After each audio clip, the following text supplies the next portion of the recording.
Hi കൂട്ടുകാരെ, പുതിയൊരു വീഡിയോയിലേക്ക് എല്ലാവർക്കും സ്വാഗതം. അങ്ങനെ സീമയോട് വളരെ മോശമായി തന്നെ വിനയൻ സംസാരിക്കുകയാണ് കേട്ടോ.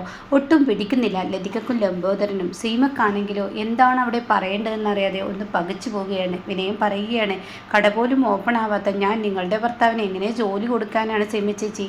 ഞാനൊന്ന് സെറ്റിലായതിനു ശേഷമല്ലേ ജോലിയൊക്കെ കൊടുക്കേണ്ടത് എന്നും പറഞ്ഞിട്ട് സീമയെ അവിടെ നാണം കെടുത്തണം കേട്ടോ. ഇതേ സമയം സീമ അവിടെ നിന്ന് പോകുമ്പോൾ ലതിക വന്നിട്ട്, നീ എന്തിനാടാ അവളോട് അങ്ങനെയൊക്കെ സംസാരിച്ചത്? നീ ഒരു കാര്യം ചിന്തിക്കണം. നീയാണ് അവളോട് ജോലി തരാ എന്ന് പറഞ്ഞത്, എന്നിട്ട് നീ തന്നെ വാക്ക് മാറ്റും. അത് ശരിയായ ഒരു കാര്യമല്ല. നീ ഇങ്ങനെയൊക്കെ ചെയ്യാൻ പാടുമോ എന്നൊക്കെ ചോദിക്കുമ്പോൾ, ഞാൻ എന്ത് ചെയ്തു? ഞാൻ എന്ത് ചെയ്തല്ല തെറ്റ്? ഞാനൊന്നും തന്നെ ചെയ്തിട്ടില്ല. കാരണം ഞാനത് പറയേണ്ടത് അത്യാവശ്യമായിരുന്നു. കാരണം ഞാൻ ജോലി പോലും ഞാനൊരു കട പോലും ഓപ്പൺ ആക്കിയിട്ടില്ല, അതിൽ ഞാൻ സെറ്റിലായിട്ടില്ല. എനിക്ക് എങ്ങനെ എന്ത് എന്നൊന്നും അറിയാത്ത സമയത്ത്, എടാ നീ കൊടുത്ത വാഗ്ദാനമാണ്. നീ കൊടുക്കുമ്പോൾ നിൻ്റെ മുന്നിൽ ഒരു പ്രതിസന്ധി ഉണ്ടായിരുന്നു. നിൻ്റെ മക്കൾക്ക് നീ ഉറക്ക ഗുളിക കൊടുത്ത് കെടുത്തിയത്, അത് നീ മറക്കണ്ട കേട്ടോ എന്ന് പറയുമ്പോൾ ഉടൻ തന്നെ എന്താ ഞാൻ മറക്കുന്നത്? അത് അപ്പോഴത്തെ ആ പ്രതിസന്ധിയിൽ ഞാൻ എങ്ങനെ പറഞ്ഞു. അതുകൊണ്ട് തന്നെ നിന്നോട് പറയുന്നത്, അവളെല്ലാം ചീരുവിനോട് പറഞ്ഞു കഴിഞ്ഞാൽ തീർച്ചയായും പിന്നീട് ഉണ്ടാവുന്ന പ്രശ്നം എന്തെന്ന് ഞാൻ പറയേണ്ടതില്ലല്ലോ. അത് പറഞ്ഞ ഉടനെ തന്നെ എന്ന് വെച്ച് എന്നും അവളെ ഭീഷണിക്ക് മുന്നിൽ ഇങ്ങനെ നിൽക്കാനൊന്നും എന്നെക്കൊണ്ട് പറ്റത്തില്ല. എന്നും അവൾ ഈ കാര്യം വെച്ച് എന്നെ ഭീഷണിപ്പെടുത്താൻ നോക്കിയാലും അത് പറ്റില്ലല്ലോ. അപ്പോൾ അതിനുള്ള വാണിംഗ് ഇപ്പം തന്നെ അങ്ങ് കൊടുത്താൽ അതോടുകൂടി പ്രശ്നം തീർന്നില്ല എന്ന് പറയുന്നത് കേട്ടോ. ഇവനോട് എന്ത് പറയാൻ എന്ന് ലതികയിൽ ലംബോദരൻ പറയാൻ കേട്ടോ. നീ എന്താടാ ഇങ്ങനെ ആയിപ്പോയത്? അത് അവൾ ഇനിയിപ്പോൾ ചെന്ന് പറഞ്ഞാലും ഒരു കുഴപ്പമില്ല. അമ്മയും അമ്മാവനും നല്ലൊരു വാക്ക് പറഞ്ഞു കഴിഞ്ഞാൽ തീർച്ചയായും അവിടെ ആ പ്രതിസന്ധി നിൽക്കും എന്ന് പറയാൻ കേട്ടോ. പിന്നീട് കാണിക്കുന്നത് പ്രതിഭയാണ്. പ്രതിഭ ചായ ഇട്ടും കൊണ്ടിരിക്കുകയാണ്. അനുപമയും അതുപോലെ തന്നെ ചിരുവും അനുപമയും ഇന്ദ്രനൊക്കെ വന്നിരിക്കുകയാണല്ലോ. അപ്പോൾ ഈ ചായ ഇടുന്ന സമയത്ത് പതുക്കെ സുശീല അങ്ങോട്ടേക്ക് കയറി വരികയാണ്. നീ എന്താടി കാണിക്കുന്നത്? ഞാൻ അനുചേച്ചിക്ക് ഇന്ദ്രട്ടനും ചായ ഇടുക, നിന്നോട് ആരെങ്കിലും അവർക്ക് ചായ ഇടാൻ വേണ്ടി പറഞ്ഞോ? അത് കേട്ട ഉടനെ തന്നെ, അല്ല അവർക്ക് ചായ ഇടണമല്ലോ. അത് കേട്ട ഉടനെ, വേണ്ട ചായ ഇടണ്ട, നിന്നോട് ആരും ചായ ഇടാൻ പറഞ്ഞിട്ടില്ല, പറയുമ്പോൾ ഇട്ടാൽ മതി, വെറുതെ ആവശ്യമില്ലാത്ത കാര്യങ്ങൾ ഏറ്റെടുക്കണ്ട കേട്ടോ. എടി നിന്നോട് ഞാൻ പറഞ്ഞിട്ടില്ലേ, ഇവിടുത്തെ കാര്യങ്ങൾ ചെയ്യുമ്പോൾ നീ എന്നോട് ചോദിച്ചിട്ട് ചെയ്യണം. അത് കേട്ടിട്ടാണ് അനുപമ അങ്ങോട്ടേക്ക് കയറി വരുന്നത് കേട്ടോ. അപ്പോൾ അനുപമ ഇത് കേട്ടു. അപ്പോൾ അനുപമ പറയണേ, അനുപമ അത് കണ്ടുകൊണ്ട് തന്നെ, ഞാൻ ഇവളോട് നിങ്ങൾ വന്നതിനെ തുടർന്ന് ചായ ഇടാൻ വേണ്ടി പറഞ്ഞതാണ്. അപ്പോഴേക്കും ചായ ഒന്നും വേണ്ട, ഞങ്ങൾക്ക് ചായ നിർബന്ധമൊന്നുമില്ല, ഞാൻ കുഞ്ഞിനൊരു ഗ്ലാസ് പാലിന് വേണ്ടി വന്നതാണെന്ന് പറയട്ടോ. തേയില ഇട്ടിട്ടില്ല ചായയിൽ, അതുകൊണ്ട് നീ പെട്ടെന്ന് പാല് വാങ്ങിച്ചോ എന്ന് പറയണം കേട്ടോ. പിന്നീട് അങ്ങ് സുശീല പോവുകയാണ്. ഇതേ സമയം സുശീല അങ്ങ് പോയ ഉടൻ തന്നെ, ഇതേ ചേച്ചി എന്ത് പറഞ്ഞിട്ടാണ് ചേച്ചി ഇങ്ങോട്ടേക്ക് കൊണ്ടുവന്നിരിക്കുന്നത്? ചേച്ചിയോട് ഇനി പഴയ അമ്മായിമ്മ പോലും എടുക്കാനുള്ള പരിപാടിയാണെന്നുള്ളത് മനസ്സിലായില്ലേ? ആയിക്കോട്ടെ എന്നുള്ള ലെവലിൽ നിൽക്കണം കേട്ടോ. പിന്നീട് സോന ഇന്ദ്രൻ്റെ അരികിൽ ഇരിക്കുന്നുണ്ട്, ശ്യാമും സത്യനും പുറത്തുണ്ട്. അപ്പോൾ ഇന്ദ്രട്ടോ, ഇന്നാലും അമ്മ ഇങ്ങനെയൊക്കെ പറഞ്ഞ് കൊണ്ടുവരുമെന്ന് ഞങ്ങളൊരിക്കലും പ്രതീക്ഷിച്ചില്ല. ഞങ്ങളൊരു സമരം നടത്തി എന്നുള്ളത് സത്യം തന്നെയാണ്. പക്ഷേ ഈ ലെവലിലാണ് ഇന്ദ്രേട്ടനെ ഇങ്ങോട്ടേക്ക് കൊണ്ടുവരുന്നത് ഞങ്ങൾ അറിഞ്ഞില്ല. അപ്പോൾ ഇന്ദ്രേട്ടൻ ഇതിനൊന്നും വഴങ്ങി കൊടുക്കരുതായിരുന്നു. കാരണം ഇന്ദ്രേട്ടൻ ഇങ്ങോട്ടേക്ക് വരുന്നത് ഓക്കെ, പക്ഷേ ഇന്ദ്രേട്ടനാണ് അമ്മയെ നോക്കേണ്ടത് എന്ന നിലപാട് അത് തെറ്റാണ്. കാരണം എന്താണെന്ന് വെച്ചാൽ, ഞങ്ങളെ നോക്കിയതിപ്പോൾ അമ്മയാണോ? ഞങ്ങളെ നോക്കി വളർത്തിയതും അമ്മ തന്നെയല്ലേ? ആ അമ്മയെ നോക്കാനുള്ള ഉത്തരവാദിത്തം ഞങ്ങൾക്കുണ്ടെങ്കിൽ ഇന്ദ്രേട്ടനും ഉണ്ട്. അങ്ങനെ മനസ്സിലാക്കണം എന്ന് പറയുന്നു കേട്ടോ. ഇത് കേട്ടോടെ തന്നെ സാരയുടെ സത്യം എന്ന് പറയണേ. ഉടനെ തന്നെ, എന്തായാലും സുശീലാമ്മ ഇങ്ങനെ ഒരു പണി ചെയ്യുമെന്ന് ഞാൻ ഒരിക്കലും പ്രതീക്ഷിച്ചില്ല എന്ന് ശ്യാമു പറയണം. അത് കേട്ട ഉടനെ തന്നെ, സത്യം പറഞ്ഞാൽ ഞങ്ങളുടെ അമ്മ ഏത് വഴിയും തിരഞ്ഞെടുക്കും, അതാണ് ഞങ്ങളുടെ അമ്മയുടെ സ്വഭാവം എന്നൊക്കെ ഇങ്ങനെ പറയണം. ഇപ്പം ഇന്ദ്രൻ പറയണേ, അമ്മ പറയുന്നതിലും കാര്യമുണ്ടല്ലോ, ഞാൻ എന്നെയൊക്കെ ഇത്ര വളർത്തി വലുതാക്കിയിട്ട് ഇപ്പോൾ ഈ നിലയിൽ എത്തിച്ച് അമ്മയെ ഉപേക്ഷിച്ച് പോകാൻ പാടില്ലായിരുന്നു. ഇന്ദ്രേട്ടൻ്റെ ഈ ഒരു വീഴ്ചയാണ് അമ്മ ചൂഷണം ചെയ്യുന്നത്. ആ ചൂഷണം ചെയ്യാനുള്ള ഒരു ഇന്ദ്രേട്ടൻ കൊടുക്കാതിരുന്നാൽ നന്ന് എന്ന് പറയുന്നുണ്ട് കേട്ടോ. പക്ഷേ ഇന്ദ്രനല്ലേ ആള്. ഇതിനിടയ്ക്ക് രഘുവിനെ കാണിക്കുന്നുണ്ട്. രഘു ആണെങ്കിലോ തൻ്റെ വണ്ടിയുമായി ഇങ്ങനെ പോകുന്ന സമയത്ത് തനിക്ക് പെട്ടെന്ന് മാഷിൻ്റെ കോള് വരികയാണ്. അപ്പോൾ മാഷ് പറയാം, രഘു നീ എവിടെയാണ്? ഞാനൊരു ക്ലയൻറ്റിനെ കാണാൻ പോവുകയാണ്.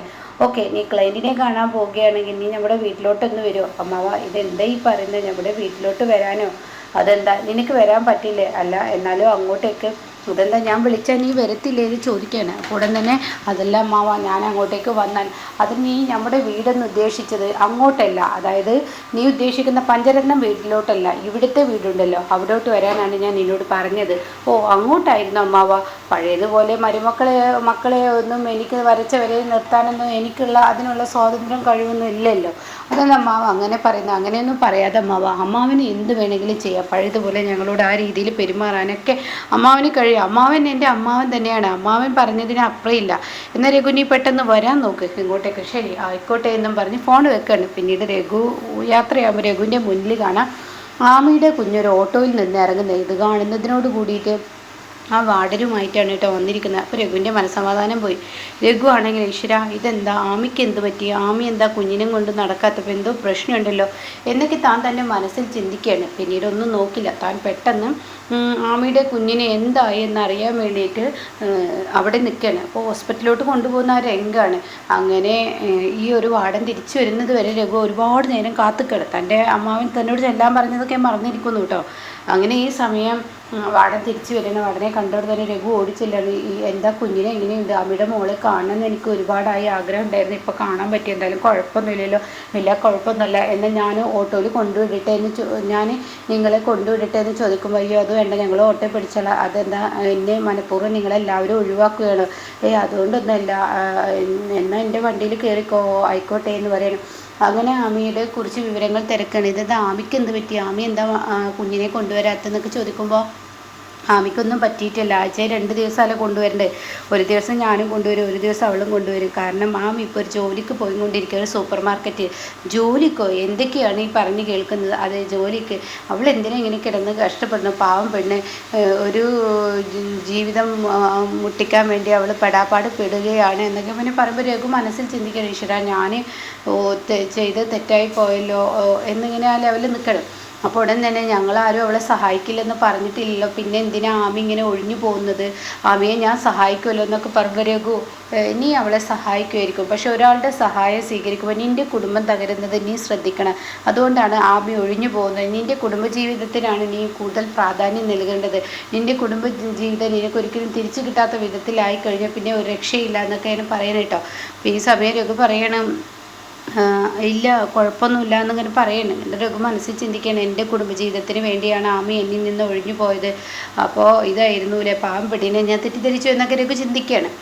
പിന്നീടാണെങ്കിലോ കാണിക്കുന്നത് സോനയാണ്. സോന ഡ്രസ്സ് അരയിൽ വിരിക്കുമ്പോൾ ഉടൻ തന്നെ സുശീല വരികയാണെങ്കിൽ എടി നീ ഈ വീട്ടിലെ ജോലി മുഴുവൻ ചെയ്തോ, ക്ഷാമമോൾ എവിടെയെന്ന് ചോദിക്കുകയാണ്. അപ്പോൾ ക്ഷാമമോൾ അവിടെ ഉണ്ട്. എണീക്കുമ്പോഴേക്കും അടുത്ത ജോലി ചെയ്യാൻ പോട്ടെ.